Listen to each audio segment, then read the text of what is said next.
नमस्कार, मैं हूं मनोज मनु। आप देख रहे हैं समझिए.com। न्याय की चौखट पर जब पीड़ित न्याय की उम्मीद लेकर पहुंचता है तो एक अदालत की एक मोहर उसके दर्द पर मरहम लगाने का काम करती है। लेकिन जब वही अदालत अपराध और अपराधियों के खिलाफ एक अवैध दीवार बनकर खड़ी हो जाए तो समाज में कानून का इकबाल बुलंद होता है।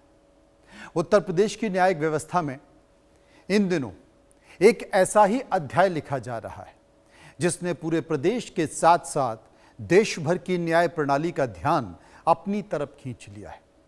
मुजफ्फरनगर जिले की एक अदालत में इन दोनों इंसाफ का ऐसा तराजू सजा है जिसकी धमक से जघन्य और गंभीर अपराध करने वाले भी कांप रहे हैं। यह कहानी किसी आम अदालती कार्रवाई की नहीं है, बल्कि यह कहानी उस न्यायिक प्रतिबद्धता की है जो पीड़ितों को त्वरित और कठोरतम न्याय दिलाने के लिए जानी जाती है।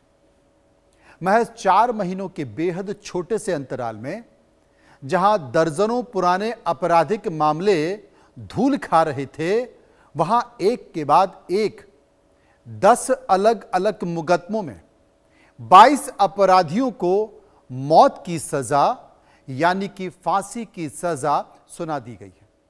यह मामला उत्तर प्रदेश का है।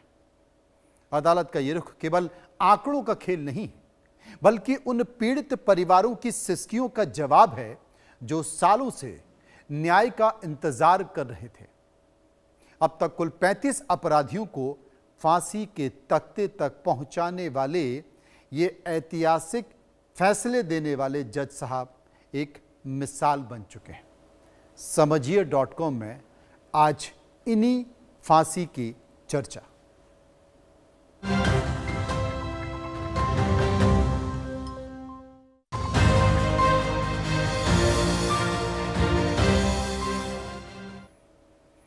जुडिशियल सर्विस यानी कि न्याय की सेवा में कुछ अधिकारी अपने फैसलों की दृढ़ता और निडरता के कारण अपनी एक अलग पहचान बना लेते हैं। वैसे तो आपको पता है कि अदालतों में तारीख पर तारीख वो सनी देओल की फिल्म का डायलॉग पूरे देश में चर्चाओं में, क्योंकि लोगों को न्याय मिलता नहीं है। तारीख पर तारीख लगती रहती है और लोग सालों तक अदालत के चक्कर लगाकर भटकते रहते हैं कि शायद उन्हें न्याय मिल जाए, लेकिन न्याय मिलता नहीं। लेकिन एक ऐसा उदाहरण जो उत्तर प्रदेश के मुजफ्फरनगर में अतिरिक्त जिला एवं सत्र न्यायाधीश यानी कि एडीजे के पद पर तैनात रवि कुमार दिवाकर ने दिया है। आज ऐसे ही चर्चित व्यक्तित्व की मैं चर्चा करूंगा, बात करूंगा। असल में ये मूल रूप से लखनऊ के रहने वाले और उच्च शिक्षा में एलएलएम की डिग्री हासिल करने वाले रवि कुमार दिवाकर ने वर्ष 2009 में आजमगढ़ जिले से अतिरिक्त सिविल जज के तौर पर अपने न्यायिक करियर की शुरुआत की थी। इसके बाद वे सुल्तानपुर, बदायूं, वाराणसी, बरेली और चित्रकूट जैसे कई जिलों में अपनी सेवा दे चुके हैं। नवंबर 2025 में मुजफ्फरनगर में अतिरिक्त जिला एवं सत्र न्यायाधीश के तौर पर उन्होंने अपना काम संभाला। काम संभालने के बाद, पदभार ग्रहण करने के बाद उन्होंने लंबित और गंभीर अपराध के सारे मामले निकाले और उन मुकदमों की सुनवाई की और सुनवाई करते हुए उसमें अभूतपूर्व तेजी लेकर आए, जो कि अदालतों में बहुत कम देखा जाता है। अप्रैल 2026 से लेकर अगस्त 2026 के बीच महज 120 दिन के अंदर दिवाकर साहब ने, जस्टिस दिवाकर ने 10 बड़े आपराधिक मामलों का अंतिम रूप से निस्तारण कर दिया। 22 दोषियों को फांसी की सजा सुना दी। इतनी कम अवधि में अपनी बड़ी संख्या में अपराधियों को मृत्युदंड देने का यह रिकॉर्ड अपने आप में अनोखा है, देखने में नहीं मिलता है देश की अदालतों में। उनके इस सख्त न्याय के रुख ने अपराधियों में इतना खौफ पैदा कर दिया, वहीं दूसरी तरफ लंबे समय से न्याय की आस लगाए बैठे पीड़ितों के लिए वो आशा की किरण बनकर उभर आए हैं, क्योंकि उसी अदालत में कई ऐसे मामले हैं जो सालों से धूल फांक रहे हैं। सुनने वाला कोई नहीं, तारीख पर तारीख लग रही। मुजफ्फरनगर की अदालत में सख्त फैसलों की जो बयार अप्रैल के महीने से बहनी शुरू हुई है, उसने देखते ही देखते न्याय के इतिहास में एक नया अध्याय जोड़ दिया है। इस सिलसिले की पहली बड़ी गूंज 6 अप्रैल 2026 को सुनाई दी, जब अदालत ने वकील समीर सफी की सनसनीखेज हत्या के मुकदमे में 3 अभियुक्त सिंगोल अलवी, रिजवान और शालू को मौत की सजा सुना दी। 40 लाख रुपए के लेन देन के विवाद में वकील का अपहरण कर उनकी हत्या कर दी गई थी। इस फैसले ने यह साफ कर दिया था कि कानून के रक्षकों पर हमला करने वालों को किसी भी कीमत पर बख्शा नहीं जाएगा।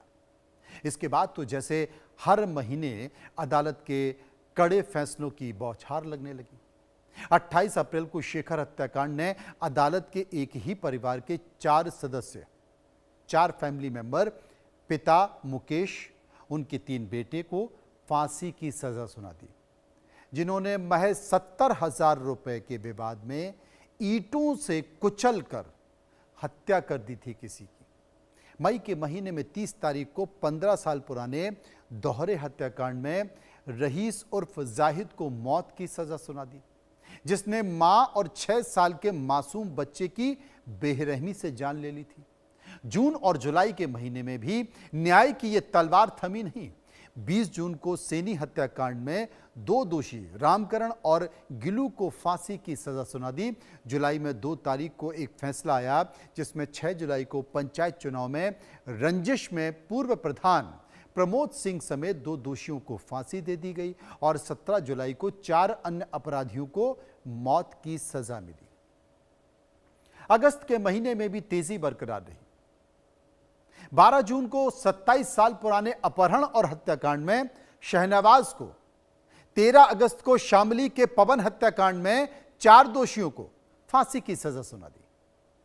अगर मुजफ्फरनगर के पहले के इतिहास पर नजर डालें तो बरेली में फास्ट ट्रैक कोर्ट में तैनाती के दौरान भी जज दिवाकर ने वर्ष 2014 के तिहरे हत्याकांड और डकैती के चर्चित छमार हसन गैंग के 8 सदस्य समेत 13 अपराधियों को फांसी की सजा सुनाई थी। बरेली के 13 और मुजफ्फरपुर के 22 फैसलों को मिला दिया जाए तो उनके द्वारा फांसी की सजा पाए कुल अपराधियों की संख्या अब तक 35 हो चुकी है, जो कि न्याय प्रणाली में एक मिसाल है। अगर देश की अदालतों में तमाम जल्द से जल्द फैसलों का निराकरण करें, लंबी लंबी तारीखें ना दें, तो शायद इस देश की जो न्यायिक प्रणाली है उस पर लोगों का भरोसा बना रहेगा, विश्वास नहीं हटेगा। लेकिन ऐसा होता नहीं है। इस देश में कई ऐसे उदाहरण हैं जिसमें 5,000 की पेंशन की लड़ाई लड़ते लड़ते एक गरीब चपरासी को 15 साल, 20 साल और 25 साल तक केस लड़ना पड़ता है। भारतीय न्याय व्यवस्था में किसी भी अपराधी को फांसी की सजा सुनाना कोई साधारण बात नहीं होती। सर्वोच्च अदालत द्वारा स्थापित रेयरेस्ट ऑफ द रेयर यानी कि दुर्लभतम से दुर्लभ सिद्धांत के तहत ही मृत्युदंड का प्रावधान लागू होता है। मुजफ्फरनगर की अदालत दूसरा महज 4 महीनों के दिए गए 22 फांसी के फैसलों ने इस कानूनी कसौटी पर एक नई और गहन बहस छेड़ दी है। अदालत ने अपने प्रत्येक फैसले से यह स्पष्ट किया कि अपराध की प्रकृति और उसकी विभीषिका इतनी भयानक थी कि वो समाज की चेतना को झकझोर कर रख देती है। अदालत का यह मानना है कि जब अपराध किसी असहाय, मासूम या कानून का पालन कराने वाले अपराधी के खिलाफ अत्यंत क्रूरता से अंजाम दिया जाए तो वहां पुनर्वास या फिर सुधार की गुंजाइश खत्म हो जाती है। अदालत के तौर पर वर्ष 2020 के होमगार्ड रतिराम हत्याकांड का भी मामला अगर इसमें शामिल कर लिया जाए, जहां पर एक बेटा अपनी ही बुजुर्ग मां को बेरहमी से पीट देता है, जब ड्यूटी पर तैनात होमगार्ड ने बीच बचाव कर मां की जान बचाने की कोशिश की तो आरोपी दीपक सिंह ने उस सुरक्षाकर्मी पर ही चाकुओं से